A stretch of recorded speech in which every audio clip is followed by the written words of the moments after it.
अस्सलाम वालेकुम dear students, जैसा कि हमने इंग्लिश लैंग्वेज कोर्स स्टार्ट किया हुआ है, तो इस कोर्स में हमारे पास अगर हम इंग्लिश सीखना चाहते हैं तो हमारी वोकेबलरी अच्छी होनी चाहिए। ठीक है, तो हमें यानी कि वर्ड्स की मीनिंग पता होनी चाहिए कि किस लफ्ज़ को इंग्लिश में क्या कहते हैं और उर्दू में क्या कहते हैं। तो इसके लिए हमने ये वोकेबलरी का सीरीज़ स्टार्ट की है। इसमें हम पिक्चर्स के साथ साथ आपको अच्छे से एक्सप्लेन करेंगे, समझाएंगे कि चीज़ों का मतलब, यानी कि उर्दू में उस चीज़ को क्या कहते हैं और इंग्लिश में क्या कहते हैं। ठीक है, तो स्टार्ट करते हैं। अब यहाँ पे वोकेबलरी जो है हम ईटेबल्स, यानी कि जो चीज़ें खाने की होती हैं, यहाँ से स्टार्ट करते हैं। तो जो खाने की चीज़ें हैं उनको हम इंग्लिश में क्या कहेंगे। ठीक है, तो स्टार्ट करते हैं। हमारे पास जो पहला लफ्ज़ है वो है बारले। देखिए, हम बारले जो कहते हैं, जौ को कहते हैं। अब ये बारले गंदम के जैसे दिखते हैं लेकिन गंदम नहीं होती। ठीक है, अनाज नहीं, गंदम नहीं होती। ये थोड़ा मतलब उसको वीट कहते हैं गंदम को। अब ये है बारले। तो इसके देखिए आप पिक्चर में, तो इसके ऊपर और नीचे से थोड़े कोने निकले हुए हैं, चोंच निकली हुई है, लेकिन गंदम जो होती है वो ऊपर और नीचे से गोल होती है। ठीक है, तो ये है हमारे पास बारले। अब इसके बाद जो है हमारे पास बारले के साथ हमारे पास हम ओट्स का ज़िक्र करते हैं। ओट्स क्या है? जोई। ये बारले और ओट्स अलग अलग चीज़ होती है। ठीक है, अब यहाँ पे पिक्चर्स में आप देख लें, जो इसको जई कहते हैं, अब ये है ओट्स। ठीक, तो स्टूडेंट्स, ओट्स के बाद बारी आती है बीफ की। बीफ कहते हैं हम बड़े गोश्त को, गाय के गोश्त को, बैल के गोश्त को। ठीक है,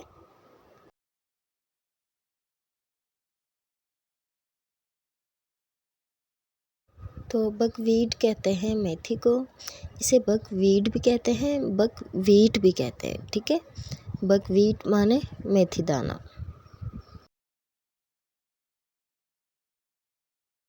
तो अब इसके बाद है ब्रेन। ब्रेन किसको कहते हैं? चोकर को। चोकर किसको कहते हैं? जैसे कि जो भूस होता है, जो हम आटा छानते हैं, उसमें से जो गंदम का जो छिलका निकलता है उसको क्या कहते हैं? ब्रेन कहते हैं। ठीक है, जैसे कि जिसे हम उर्दू में बुरादा भी कहते हैं। ठीक है, जो आटा छानने के बाद निकलता है। अब उसके बाद है बिस्किट। बिस्किट तो सबको पता है, बिस्किट किसे कहते हैं। और कार्डेमम, कार्डेमम भी आपको पता ही होगा, इलायची को कहते हैं। और करी, करी कहते हैं शोरबे को। जैसे कि हम सालन पकाते हैं, उसमें जो शोरबा होता है उसको करी कहते हैं। And custard seed, custard seed अरिंड, यानी कि कस्टर्ड सीड अरिंड को कहते हैं हम। जैसे कस्टर्ड ऑयल भी यूज़ करते हैं, जो उस अरिंड के जो तेल होता है। ठीक है, अब यह है कस्टर्ड सीड। अब इसके बाद है चीज़। चीज़ कहते हैं पनीर को। अब है क्यूकम्बर। क्यूकम्बर कहते हैं खीरे को। ठीक है, हम सैलड में भी इस्तेमाल करते हैं खीरे का। अब है क्रीम। क्रीम कहते हैं मलाई को, मलाई को, जो यानी कि हम दूध बॉयल करते हैं उसके ऊपर जो मलाई आती है उसको क्रीम। तो ये है आपके सामने कॉफ़ी बीन।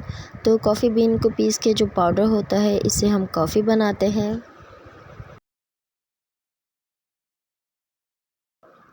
एग अंडे को कहते हैं। And fine floor, fine floor मैदे को कहते हैं, जो गंदम में से ही निकलता है। उसको आटे को ज़्यादा ही बारीक से अगर छान लेते हैं तो उसमें से मैदा निकलता है। जैसे मैदे से हम बनाते हैं समोसे वगैरह। अच्छा, तो अब है ग्रैम। ग्रैम है चना। चना मीन्स जो चने की चाट होती है, चने का सालन भी पकाते हैं।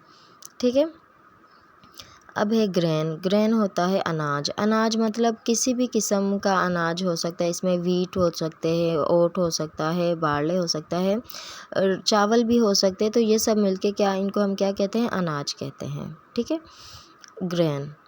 अब है जिंजर। जिंजर कहते हैं अदरक को। ठीक है, आइस। आइस कहते हैं बर्फ़ को। जैगरी।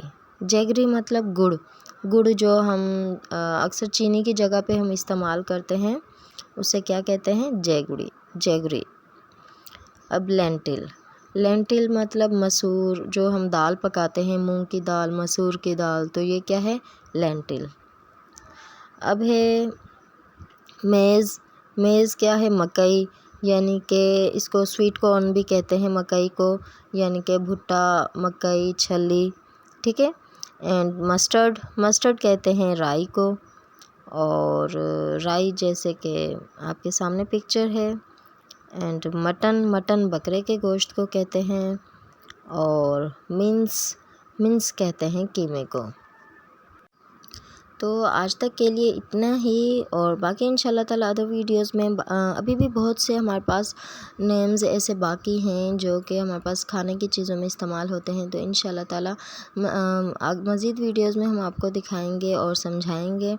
तो अगर आपको मेरी वीडियो अच्छी लगी तो इसको ज़रूर लाइक शेयर सब्सक्राइब करें। फिर मिलेंगे अगली वीडियो में। अपना बहुत सारा ख्याल रखना। अल्लाह हाफिज़।